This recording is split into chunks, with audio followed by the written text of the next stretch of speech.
नमस्कार। आज हम सामाजिक अनुसंधान के प्रमुख चरण को जानने समझने का प्रयास करेंगे। इस पीपीटी का निर्माण करने में जिन विद्वान समाजशास्त्रियों की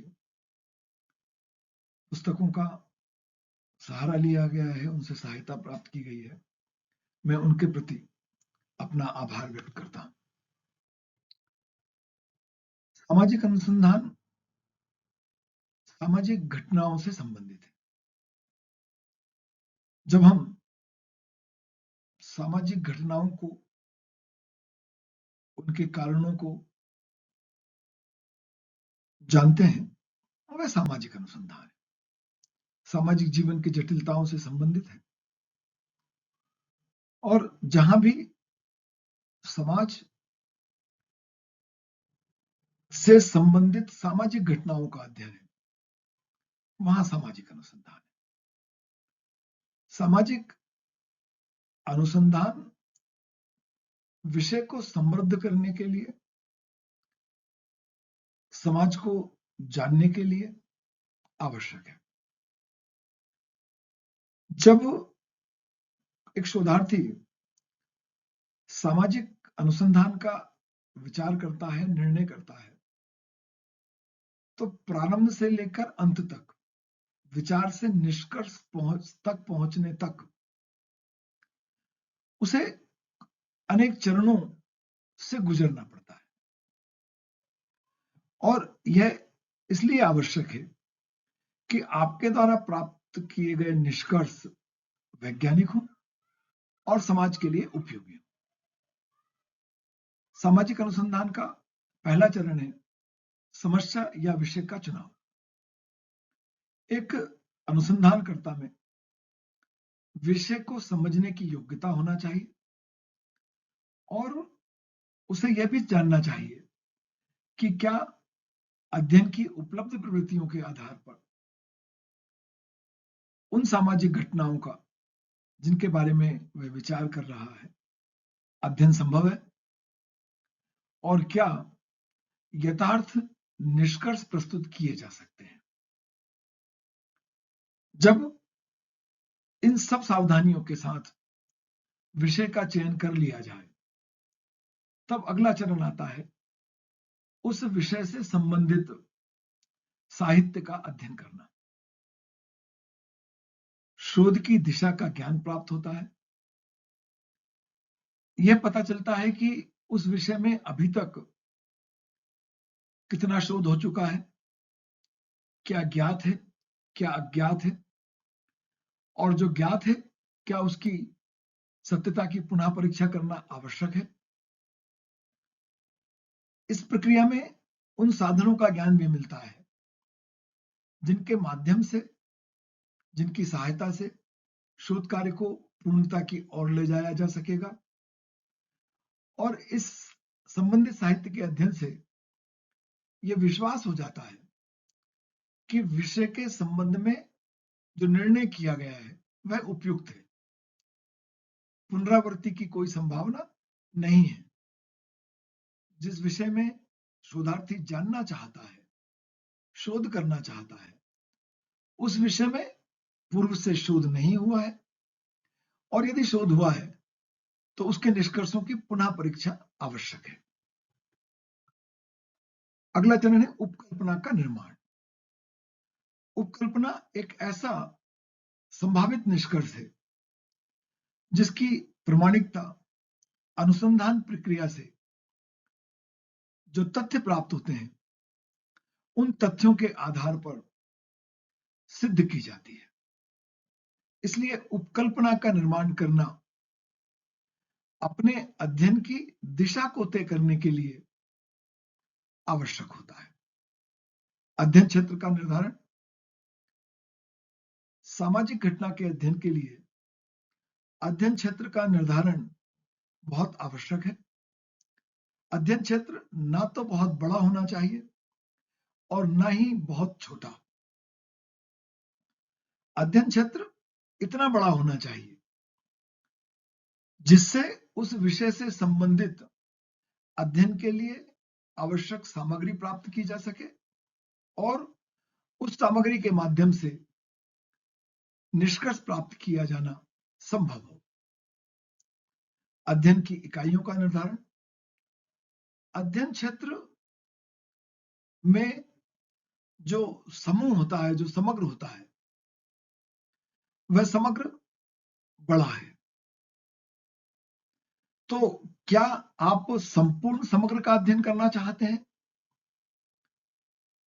या अध्ययन के इकाइयों का निर्धारण करना चाहते हैं?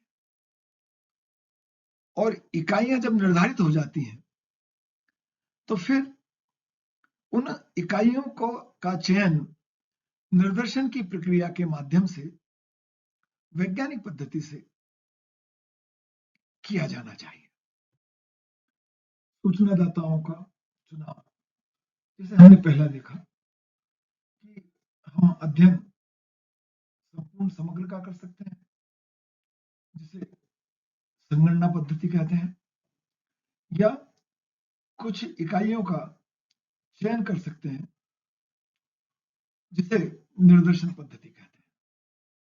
और निर्देशन के माध्यम से जब हम संपूर्ण समग्र में से कुछ इकाइयों का चयन करते हैं, तो चयन की पद्धति इस प्रकार की होनी चाहिए, वैज्ञानिक होनी चाहिए।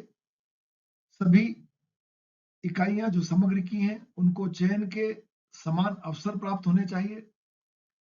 और यदि ऐसा होता है तब निर्देशन समग्र का प्रतिनिधित्व करता है और उससे जो अध्ययन पश्चात निष्कर्ष प्राप्त होते हैं वह निष्कर्ष संपूर्ण समूह पर वैसे ही लागू होते हैं जैसे हमने संगणना पद्धति के माध्यम से अध्ययन से तथ्य एकत्रित किए हैं।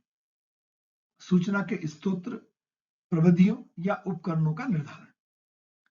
सूचना के स्रोत प्राथमिक और द्वितीयक या दोनों। प्राथमिक स्रोत वह स्रोत हैं जो हमारे द्वारा प्रयोग में लाए जाते हैं और जिनके माध्यम से हम जानकारी एकत्रित करते हैं। और इसमें समाजशास्त्र में सामाजिक घटनाओं के अध्ययन के लिए जो अनेक प्रविधियां, वैज्ञानिक प्रविधियां, तथ्य संकलन की वैज्ञानिक पद्धतियां स्वीकृत हैं, किसी का भी प्रयोग किया जा सकता है, जैसे अवलोकन, प्रश्नावली, अनुसूची, साक्षात्कार इत्यादि।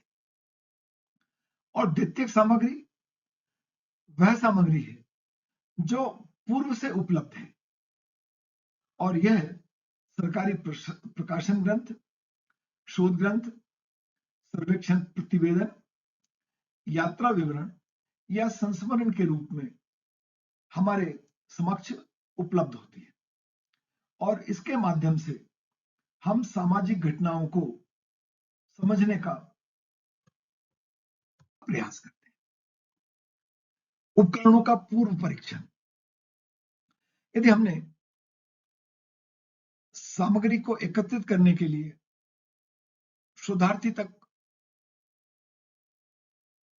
द्वारा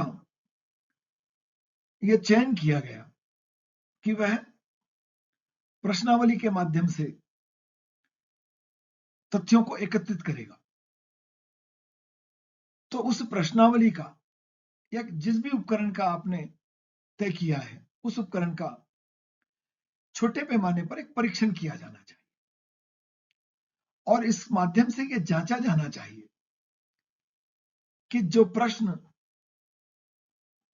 संरचित किए गए हैं वे प्रश्न स्पष्ट हैं या नहीं, सामने वाले को समझ में आ रहे हैं या नहीं, और वह समझकर वास्तविक और सही जवाब दे सकेगा या नहीं।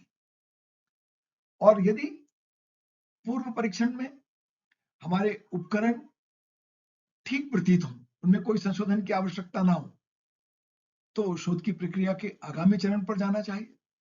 और यदि किसी प्रकार के संशोधन की आवश्यकता है तब आवश्यक संशोधन करने के पश्चात फिर अंतिम रूप दिया जाना चाहिए उस उपकरण को जिसके माध्यम से भी सामग्री के एकत्रित करने का निश्चय किया गया है। तथ्यों का अवलोकन या संकलन करने की प्रक्रिया निष्पक्ष होनी चाहिए, पक्षपात रहित होनी चाहिए, व्यक्तिगत भावनाएं या पूर्वाग्रह तथ्यों के अवलोकन के समय नहीं आने चाहिए। तथ्य वास्तव में वैसे ही एकत्रित होना चाहिए, वैसे ही एकत्रित किए जाने चाहिए जैसे वे वास्तव में हैं, जैसे वे वास्तव में दिख रहे हैं। उनको किसी भी प्रकार से प्रभावित करने का प्रयास भी नहीं होना चाहिए। ना आप कोई पूर्वाग्रह पालें, ना प्रभावित करने का प्रयास करें, और ना आप तथ्यों को एकत्रित करते समय किसी के प्रभाव में आए। तथ्यों का वर्गीकरण, सारणीयन, जब तथ्य प्राप्त हो जाए तब उस उपकरण के माध्यम से प्राप्त तथ्यों का सारणीयन और वर्गीकरण और सारणीयन आवश्यक होता है। यह एक अरुचिकर कार्य है, परंतु जितनी सावधानी पूर्वक यह कार्य किया जाएगा उतने अधिक वैज्ञानिक निष्कर्ष प्राप्त होने की संभावना होती है। वर्गीकरण है प्राप्त तथ्यों को उनकी विशेषताओं के आधार पर उनके वर्गों में रखना और उस आधार पर फिर सारणी का निर्माण करना। तथ्यों का विश्लेषण, जब हमने सारणीयन कर लिया तब उन प्राप्त तथ्यों से निष्कर्षों को ज्ञात करना, निष्कर्षों तक पहुंचना,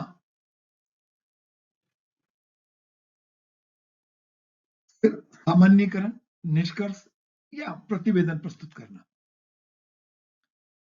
सभी प्रकार की घटनाओं में, सभी प्रकार के सामाजिक संबंधों में कार्य कारण संबंध होता है। हम सामाजिक अनुसंधान के माध्यम से उस कार्य कारण संबंध की जांच करते हैं, खोज करते हैं, प्रामाणिकता को जांचते हैं और उस प्राप्त निष्कर्ष को समाज के समक्ष प्रस्तुत करते हैं। उस निष्कर्ष को समाज के समक्ष प्रस्तुत करते समय भाषा वैज्ञानिक, व्यवस्थित और क्रमबद्ध होना चाहिए।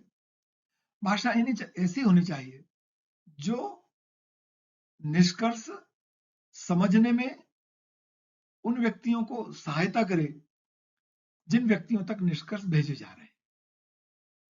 जहां आवश्यक हो वहां तथ्य चित्रों के माध्यम से भी प्रस्तुत किए जाने चाहिए। जिन द्वितीयक स्तोत्रों के माध्यम से हमने जानकारी एकत्रित की है उसके संबंध में टिप्पणी भी अंकित करना चाहिए कि वह जानकारी कैसे और कहां से प्राप्त हुई है। संदर्भ सूची का उल्लेख किया जाना चाहिए।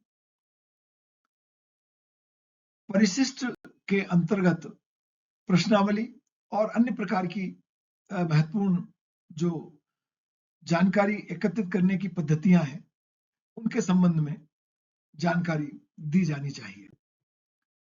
बहुत धन्यवाद।